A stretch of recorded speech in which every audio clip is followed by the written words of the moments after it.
स्वामी एवं स्त्री मध्यरे बयसर पार्थक्य केते हेबा उचित। समाज एवं विज्ञान उभय अनुसार विवाहर बयस पार्थक्य गुरुत्वपूर्ण। आम समाज रे साधारणतः विश्वास करा जाए जे स्वामी स्त्री ठारू बयस रे बड़ हेबा उचित, किंतु यह कौन प्रकृत रे आवश्यक? पक्षी नदी एवं पवनर झड़ कौनसी सीमा सेमानंको अटकाई पारिबो नाही, किंतु जेतेबेले प्रेमर कथा आसे सेतेबेले मध्य लोकमाने कौनसी प्रकारर सीमा किंबा सीमा प्रति ध्यान दियंती नाही। प्रकृत रे प्रेम रे बयस गुरुत्वपूर्ण नुहे, किंतु जेतेबेले विवाहर कथा आसे समाजर अनेक नियम एथिरे गुरुत्वपूर्ण भूमिका ग्रहण करे। विशेष करी स्वामी एवं स्त्री मध्यरे बयस पार्थक्य विषय रे सर्वदा आलोचना हुए। आम समाज रे साधारणतः विश्वास करा जाए जे स्वामी स्त्री ठारू बयस रे बड़ हेबा उचित, किंतु यह कौन प्रकृत रे आवश्यक ना यह केवल एक पुराना चिंताधारा? आसंतु जानिबा ए विषय रे विज्ञान एवं समाज कौन कहूछि। Good afternoon. आपण मानक समस्त मो तरफ नमस्कार। आशा करछि आपण माने समस्ते भलरे थिबे। ताले चलंतु वीडियो आरंभ करिबा। किंतु वीडियो आरंभ करबा पूर्वरु आपण मानक भितर केही जदि आज मो चैनल ले नुआ थांती ताले प्लीज प्रथम चैनल को सब्सक्राइब कर दियंतु।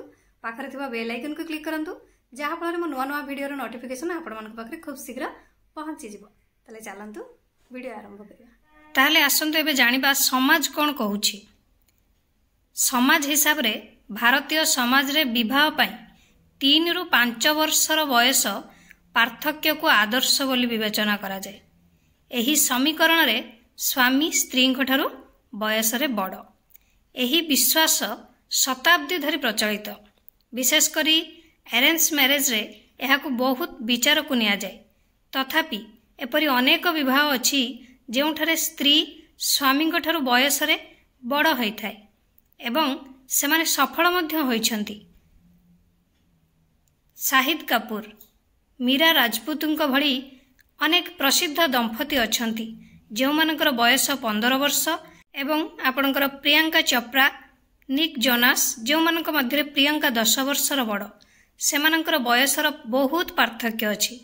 तथापि एही दंपति माने एक सफल वैवाहिक जीवन बिताउछंती।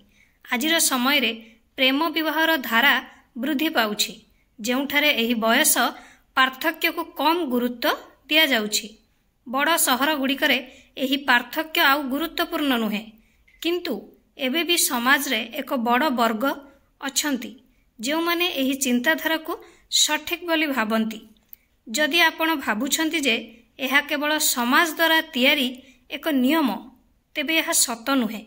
विज्ञान मध्य एहा उपरे निजर मतामत दिए। विज्ञान अनुसारे विवाह पई शारीरिक एवं मानसिक परिपक्वता उभय गुरुत्वपूर्ण।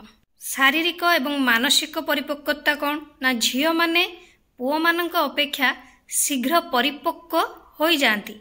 झियो मानक ठारे हार्मोन परिवर्तन 7 रु 13 वर्ष बयस रे आरंभ हुए, जेतेबेले पुओ मानक ठारे एही परिवर्तन 9 रु 15 वर्ष बयस रे घटे। तेणु महिला मानकर मानसिक बुझामणा एवं भावप्रवण स्थिरता पुरुष मानक अपेक्षा शीघ्र विकसित हुए। सेकेंड रे विवाह पई सठिक बयस केते ना भारत रे झियो मानक पई विवाहर आईनगत बयस 18 वर्ष एवं पुओ मानक पई 21 वर्ष। आईनगत भावरे स्वामी एवं स्त्री मध्य 3 वर्षर पार्थक्य को सठिक बोली विवेचना करा जाए। एही वैज्ञानिक तथ्य केवल शारीरिक परिपक्वता विषय रे कुहे, किंतु हार्मोन परिवर्तन हेबा मात्रे विवाह करबा जरूरी नुहे। विश्वर विभिन्न देश रे यौन संपर्क एवं विवाह पई सर्वनिम्न बयस भिन्न भिन्न। एहा सहित विवाह केवल शारीरिक संपर्क उपरे आधारित नुहे।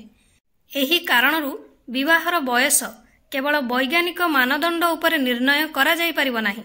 समाज अनुसारे बयसर उपयुक्त पार्थक्य संपर्क रे संतुलन बजाय रखिबारे सहाय्य करे। विज्ञान अनुसारे उभय साथी मानसिक भावप्रवण एवं शारीरिक भाव रे केते परिपक्व ताहा उपरे सठिक बयस पार्थक्य निर्भर करे।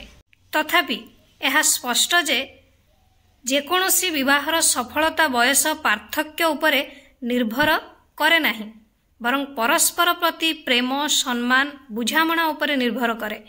ବୟସ ପାର୍ଥକ୍ୟ 3 ବର୍ଷ ହେଉ କି 15 ବର୍ଷ ହେଉ, ପ୍ରକୃତରେ ସଫଳ ସମ୍ପର୍କ ହେଉଛି ସେହି ଯେଉଁଠାରେ ଉଭୟ ସାଥୀ ପରସ୍ପରର ପରିପକ୍ୱତା ଏବଂ ଚିନ୍ତାଧାରା ବୁଝନ୍ତି ଏବଂ ପରସ୍ପରକୁ ସମର୍ଥନ କରନ୍ତି। आशा करुच्ची आपको भिडियोटी भल लगी जदि भल लगी थाए निहाती लाइक, कमेंट, शेयर, सब्सक्राइब करदेवे। मत विदाय दिंतु, पुणी देखा नेक्स्ट वीडियो रे। नमस्कार।